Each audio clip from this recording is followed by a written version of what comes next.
Stay off the weed. Stephen A. Smith, my guy. I respect you. I look up to you in this business. But man, oh man, please stop suggesting trade ideas for the New York Knicks when it comes to Damian Lillard. Well, he didn't stop. That's what he did on First Take a couple of days ago. Stephen A. proposed a trade idea for Dame to go from Portland to MSG. We're going to give you those trade details coming up in a quick second. He also gave 5 reasons why he believes Dame should come to the Knicks, but I want to ask all the real ones out there this question. Do you want Damian Lillard on the Knicks? Type Y for yes, type N for no. I'm curious what you guys think.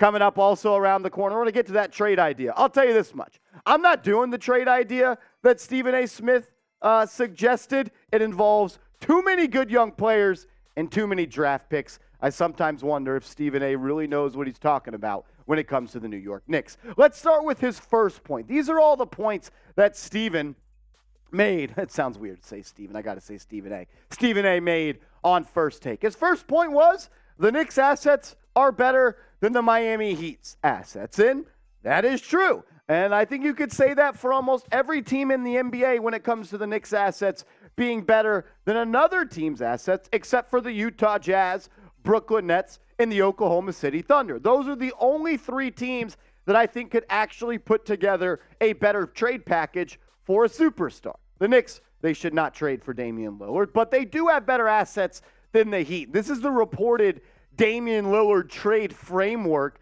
via Shams Charania. 3 to 4 first-round picks, some pick swaps, some second-round picks, Tyler Hero to a third team, expiring contracts, and young players. Somehow, the Heat are getting away with not involving Caleb Martin in these trades. It's wild to think, but yes, the Knicks have much better assets than these guys. Stephen A.'s point number 2, New York City attracts talent.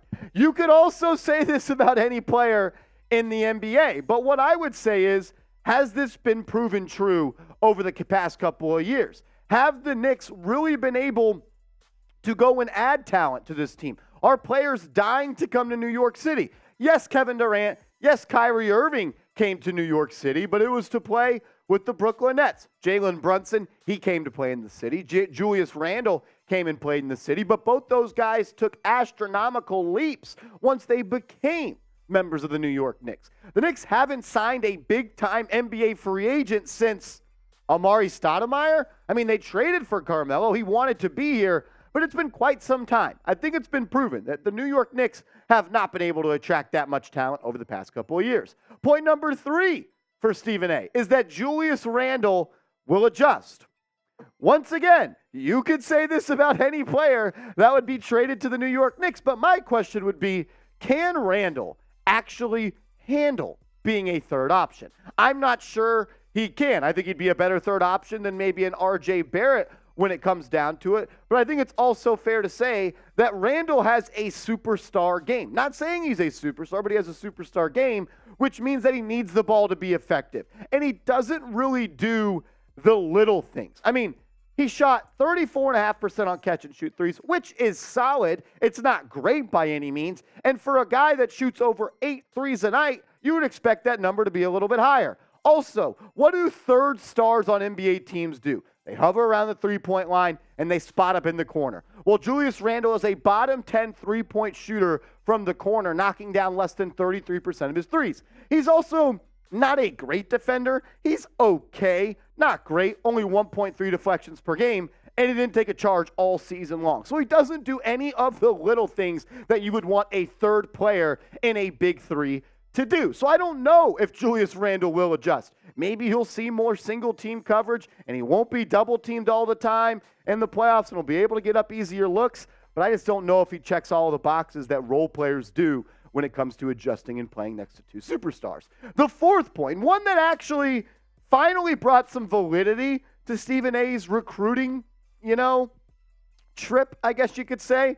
He said Dame and Jalen Brunson can coexist. While I do think that Dame and Jalen would be a very good backcourt. I think they'd be one of the best backcourts in the NBA. I think that team would win a lot of regular season games. They'd be one of the best offenses in the NBA. But the facts are the facts. And the last team to have two 6'3" guards in the starting lineup make the NBA Finals was the Dallas Mavericks in 2006. And in that NBA Finals, there was only 3 of the 6 games where they had 2 players of under 6'3" starting, because Adrian Griffin, a 6'5" defensive guard, started 3 games, and Devin Harris started 3 alongside Jason Terry. And also, the Dallas Mavericks, they lost that series. You know why? Because they didn't have anybody that can guard Dwayne Wade. It definitely wasn't going to be Jason Terry, and it definitely wasn't going to be Devin Harris. I even went all the way back to 1990.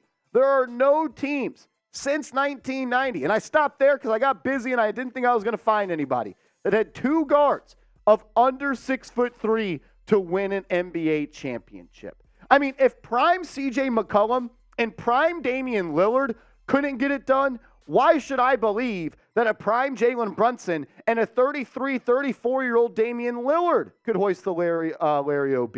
I don't think they can. I think they can't coexist. I will agree with Stephen A. on that. But can that backcourt win an NBA championship? I don't think they could. I'd love to be proven wrong, though, if they did make that trade.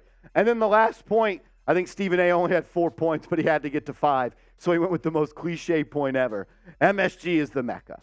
Oh, yes, Stephen A. We do know that Madison Square Garden is the Mecca. You don't need to prove it to me. You don't need to prove it to Dame. I think every NBA player knows that MSG is the Mecca. And I'm not sure why that would make Dame want to come play here, considering there hasn't been a star in NBA free agency since Amari Stoudemire to sign with the Knicks, and they've been playing at MSG for a very long time. Coming up, a trade idea from Stephen A. But first, I need you guys to get hooked up with some awesome T-shirts we've got going on right now here at Knicks Now by Chat Sports. You can get the black T-shirt, be a real one. You can get a blue T-shirt, be a real one. Go to this link, though, chatsports.com/real Knicks. That's chatsports.com/real Knicks. Get the blue, get the black, get a shirt, and be a real one.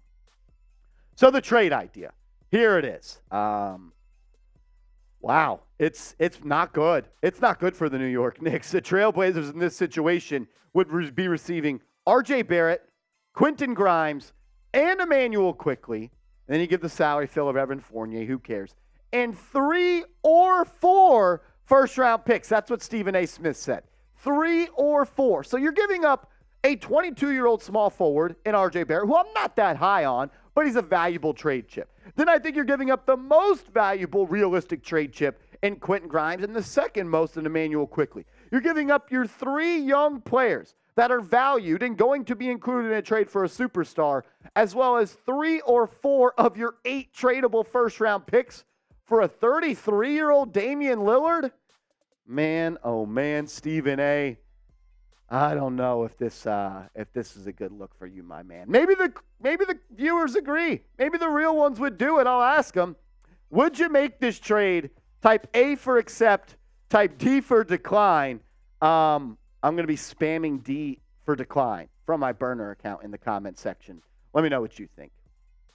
Steven, just listen to yourself, brother. Stay off the weed. Why would you trade R.J. Barrett, Quentin Grimes, Immanuel Quickley, and 3 or 4 picks for Damian Lillard? Can a big 3 of Lillard, Brunson, and Julius Randle get it done? I don't think it can. And you only trade Quickley and Grimes and multiple first-round picks if the move you are making can get you to the top of the mountain and win an NBA championship for the first time in over, 30, 40, 1972, 73, I'm bad at math. Is that 50 years at this point? No, you don't freaking do this, Stephen A. I love you. I love the show. I love the story you got. You're one of the most talented people out there. These trades, though, let the other people handle these, because this is an absolute joke, my man. I appreciate everybody for tuning in to New York Knicks Now by Chat Sports. And thank you, everybody, for tuning in. If you made it this far in the video, hit that thumbs up icon and be a real one.